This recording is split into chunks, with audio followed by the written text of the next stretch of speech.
While today's rain's been welcomed, Council says it'll need a lot more to fill up this weir and drop restrictions. But if you do notice a change in your pet's behaviour or weight, it's best to take them to the local vet as soon as you can. With Charlie looking for a home in Tamworth, Alison O'Connell, Prime News. But despite the success the industry is now having, farmers are finding it increasingly difficult to find shearers. 2 of the 4 lanes of the New England Highway have been blocked, but police envisage they'll be reopened early tonight. 12 months ago, smaller traders weren't happy with the big giant moving to town, but it seems they're starting to change their tune. But the most important legacy Mr Rudd's left for our area is $31.6 million in funding to build a new cancer centre here at Tamworth Hospital. Good evening. The State Emergency Service is keeping a close eye on the weather tonight as a strong front moves across the state. Areas of western New South Wales are on flood watch. There could be falls as little as 10 millimetres or as much as 50. Motorists are being warned to stay out of causeways and low-lying roads if there's any flash flooding. The weather's expected to clear tomorrow.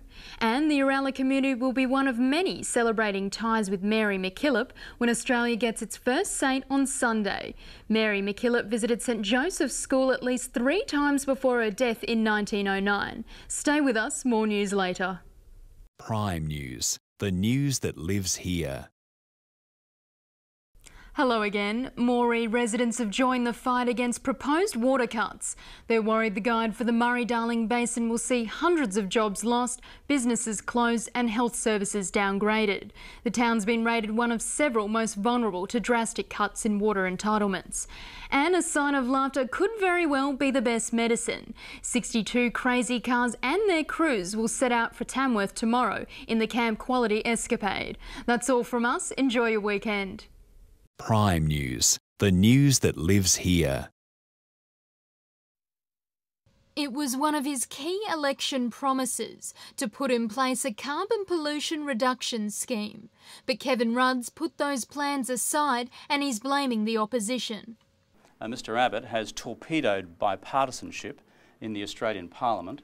It's a decision that's infuriated environmentalists and some voters. I think it's typical of the Labor government. As soon as they get in, all the promises go out of the water and they blame everybody else. But it's put a smile on a number of other faces. Electricity prices won't rise to the heights predicted in February. We would have seen a 64% price increase, which over the 3-year period we were sort of projecting it to be somewhere between sort of $500 to $800. I think it's fantastic because everything else is going to go up. Price hikes will now sit at 42% over the next 3 years. In weekly terms, that's around $3 a week compared to $4.50 in 2011 and another $3 compared to $7.50 in 2012. But Tamworth MP Peter Draper warns residents not to get too excited.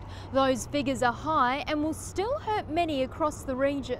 The government has pulled far too much money out of the electricity industry in dividends over the last decade or more, and they haven't reinvested that money in infrastructure. It's all come home to roost. There's a massive investment needed. In Tamworth, Alison O'Connell, Prime News. It's certainly not the decision they'd hoped for, especially with plans to create up to 600 new jobs. Very disappointed. It's all right to say we support Binderee, but I'm just going to say that sometimes you've actually got to do something to show that you do. Late yesterday, Council rejected most of Binderee Beef's application. Within it, requests for 10% of Council's annual revenue, cash for an electricity supply upgrade and free water. $3.2 million a year for 10 years and then beyond is just not able to be funded by Council. But the availability of taxpayer funds wasn't the only factor stopping them from supporting the company.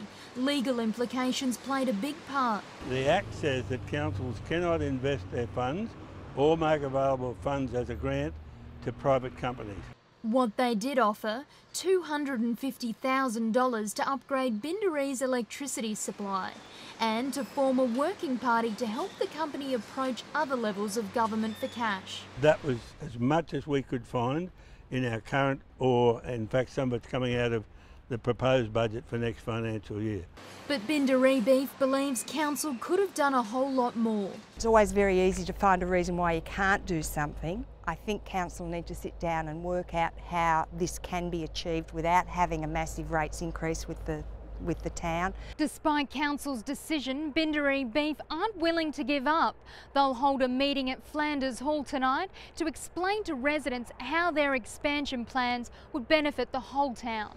They're hoping if they can get the community on board, they'll be able to change council's mind. I see medical services potentially increasing. Who knows what services may come back into the local hospital. I see the opportunity for airline to come back into Inverell. None of those things are going to happen if the town remains stagnant. In Inverell, Alison O'Connell, Prime News. 10 days out, it's policy for policy on the campaign trail.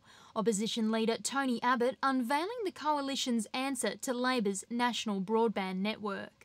A $6 billion version based on the private sector. Labor's been quick to condemn. Rural and regional Australia has been betrayed again by the coalition with this announcement. The coalition plan would see a rollout of optic fibre, wireless broadband and satellite. A combination the Nationals believe will not only cost less time and money, but also provide better coverage. Ours is a darn sight cheaper. 6 billion, not 43 billion. But opponents say cheaper isn't necessarily better. This is less than they planned to do back in 2005. The National Party then had a $7 billion plan. Labor's rollout is a $43 billion fibre to the home network, but at least voters now have two clear choices. You've got one that's offering 90% coverage, the other one that's offering 100% coverage. But the opposition leader's been shaky on the detail of his side's plan, criticised for not understanding the technology. I'm no Bill Gates here, and I don't claim to be any kind of a tech head in all of this. Some critics are concerned the coalition approach won't be able to handle the volume of users. Now, I've spent 40 years in Telstra, mainly in the New England area, and New England network's one of the hardest in Australia because of the lightning. Now, the only way we got it right is we did it once, we did it right, and we did it with fibre. Fibre has just tremendous data carrying capabilities. Voters will have the ultimate say. In Tamworth, Alison O'Connell, Prime News. They've been a lifeline to Barraba residents, pumping water to their homes for the past 11 months. But now this same lifeline appears to be having disastrous environmental effects. There were 70 odd fish when it first started to dry up that were killed. And since then there's been more and more dying every day. Members of the Community Development Committee claim the bores are sucking the riverbed dry. There are water flows upstream from where the bores are placed, and there is water flows downstream. But there's a huge area that is completely dry, so something in the middle is sucking it. Property owner John Edmonds says he can already see the effects spreading. Water levels used to be 1.5 metres high on his property, but now that's down to 100 millimetres. We used to have 1.5 metres of water in the middle of our section of the river, which is slightly dammed at one end, and 1.2 metres of water off the very edge. That now has got around about 100 millimetres of water in the bottom of it. The fish in that section of the river are likewise suffering.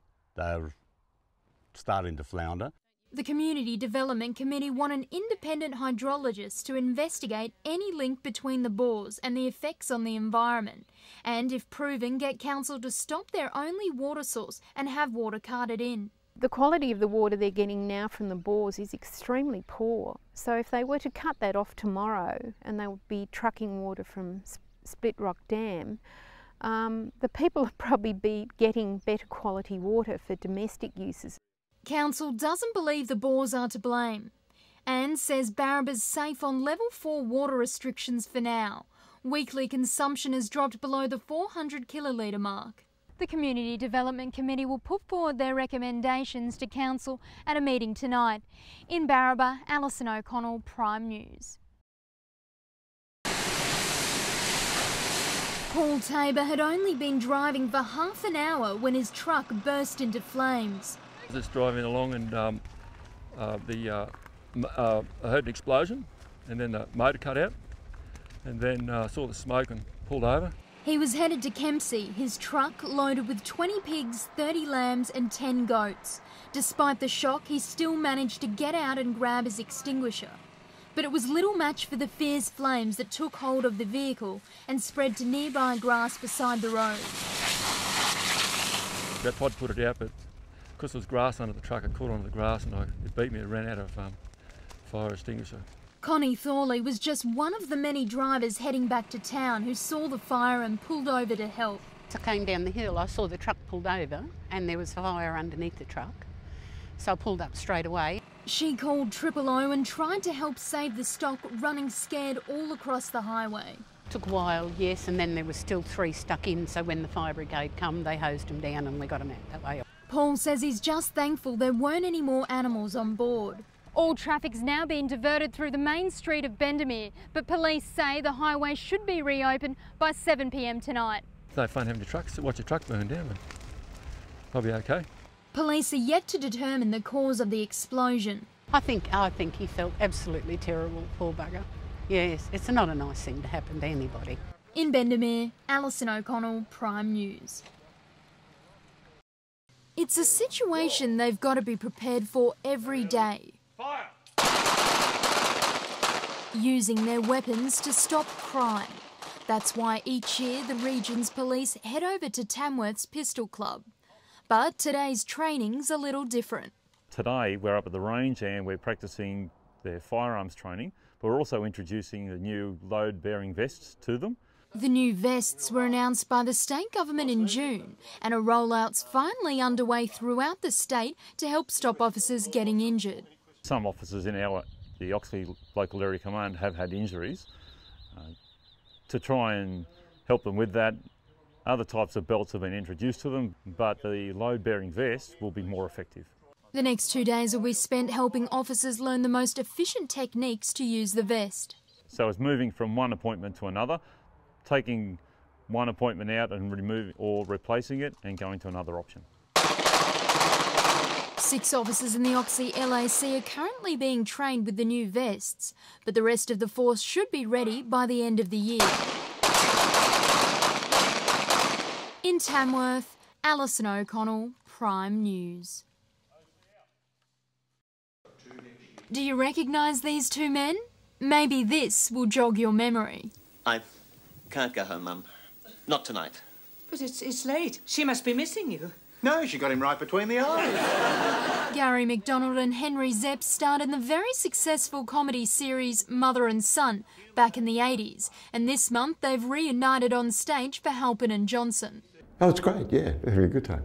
In a way, if you're working with somebody that you've never worked with before, you've just rehearsed with them for 3 weeks, 4 weeks, you don't know how they're going to respond. And it's just great, working with someone that you trust. Set in England, the pair meet at a graveside, with Zepp's character grieving over his wife. And here's a little weep, a little sad moment.